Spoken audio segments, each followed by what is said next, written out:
Hi, welcome back to my animation channel. In this video, I will show you the video reference that I have shot for my 11-second club competition for the month of September 2020. So let's get started.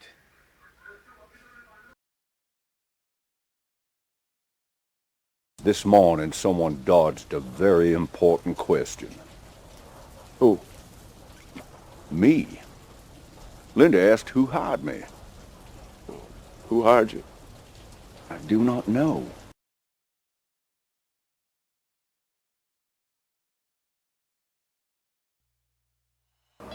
So guys, let me just play the video reference that I have shot for this animation. Well, I will be topless here, so hope you don't mind that. So here is the reference. So I will let it play. So I will be acting out the shot many times in my head. I'll be thinking of some possibilities as to what would look interesting. Many times I would act and I would make various faces. I would do certain actions that I feel might look good. And I don't worry about it being proper because I know always that I will be choosing and I will be editing out the bad parts, so to speak, and I will only be keeping the good parts in the end and make one small clip out of it. So here you can see me acting out a part of a dialogue over and over again. So what I'm doing is in my head I have the whole of the dialogue because I have memorized it, and I feel that emotion, and I keep doing whatever comes to my mind, whatever I think might look good on camera. I just act it out, and I act it out over and over again, out of order, maybe sometimes the full dialogue doesn't matter, because at the end I will be always be able to edit out the bad parts or wrong parts or unwanted parts and keep the good ones. But even then, it doesn't mean that I will be completely adhering to that clip, and you should always be prepared to do that. And it is perfectly normal to shoot something and then later on decide that okay, this isn't working or I should change it. In any case, whenever you shoot reference, you should always exaggerate your action, because animation looks better 100% of the time if you exaggerate things a little bit. So if the person is let's say happy, make him happier. If the person is sad, make him more sad. If he's angry, make him more angry, like that. This is a really vital tip that I can give you, because I'm always telling this to myself, that exaggerate a bit, take it further, push it further. It will always make your animation look better. It's obvious that 100% of the people perhaps won't like your art or animation, but as an artist, as an animator, it is our one of the skills, vital skills, to gauge that okay, these are some of the choices that I can make. And the more you study, more you think about it, the various good options will keep coming to your head. So whenever you shoot any reference, always have an idea of what the rig is capable of. So before taking any reference, if you open your software and check out your rig, its capabilities, that will help a lot. So real actors, what they do is basically they think of an emotion that the shot requires, and then they act or portray that emotion that is inside them, and that is captured in camera. But what animators are doing is that they are doing what these real actors are doing, but then we also have to think about transferring that acting into our character. So basically you have to analyze that how your body is actually reacting, what is happening to your body. That sense has to be developed. So it will come with time. We can't transfer our emotions as it is to 3D characters. The only way to do is to move their body parts appropriately, so that ultimately the emotion gets transferred and we feel that what we are seeing on screen is just natural performance. So when we are acting, always look for that universal appeal to be there. Now, universal appeal, what I mean by that is that most of the people should be able to kind of understand what you are trying to say. For example, you might think of death as something funny, maybe, I don't know, but I'm just giving an example.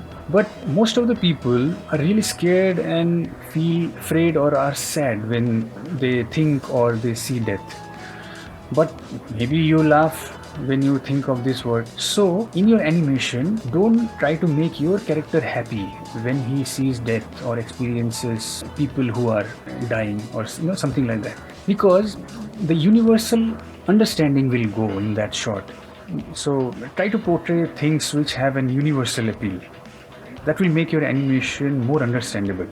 Real acting is basically kind of a reaction to external stimuli.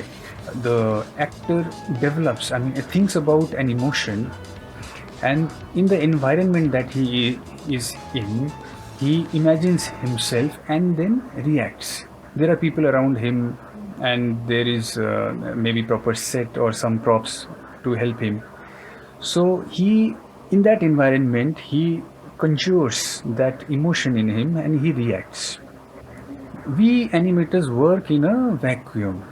We don't have actual situation in front of us. We don't have actual set and all these things in front of us. We just have a storyboard and we have virtual sets, or 2D animators have drawings of things in front of them. So this is where the study part is really important in animation. That when you capture something, you should study it, because then you will get clarity. When you are acting or when you are animating, in all situations, think of these two things. Number one is simplicity, and the number two is entertaining. Your acting and subsequently your animation should be, first of all, simple, and it should be entertaining. It should be as simple as possible while keeping it entertaining and unique as well. But it definitely, first of all, should be simple while communicating the idea. So always remember that one shot generally should have one meaning. Every shot is there generally to convey one particular meaning. So your number one task is, as an animator, to communicate that one meaning. For that, what you need is, first of all, simplicity. And what simplicity gives is, it gives you, and rather your audience, clarity. If there is no clarity, then generally people will really get confused as to what the animator is trying to convey. So simplicity is very important. So always try to keep it simple so that things run smoothly, things happen on time, and also the clarity is maintained so that communication is better. There is one thing which really you should be doing, that is show your animation to your the people around you, see what their feedback is. Always take feedback. This is the number one way actually to make sure that your shot is communicating what it should communicate.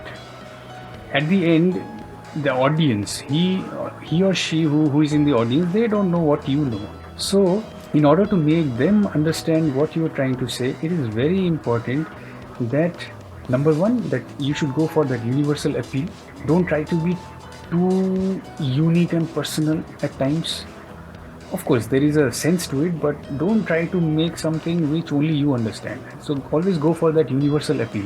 Use your instinct to choose those parts which you think that are really entertaining. So keep it simple, don't make it too complex, have clarity, and try to make it entertaining.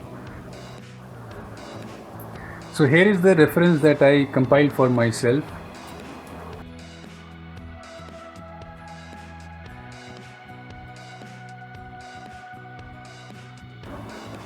So you will realize that there are many things that I did in this reference which I didn't do in my final animation.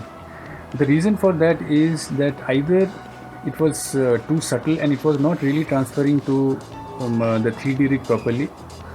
Secondly, there were certain things that I eliminated because I was not really able to execute them properly.